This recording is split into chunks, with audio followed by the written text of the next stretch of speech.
Ha?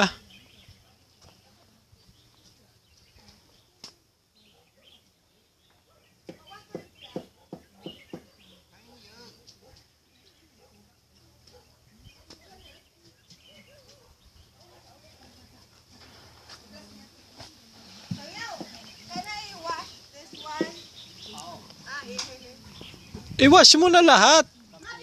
Okay ba yan? Oo, kaya. This one din na hugasan. Ito lang. Ito lang hugasan.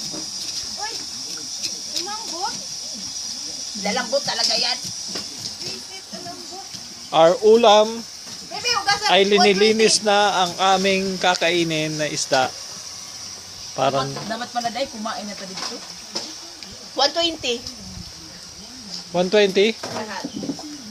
Grabe. Sa susunod, sa welcome na ako mamimitas. Akin na. Pero at least ito fresh. Pwede mag-part-time dire. Pwede.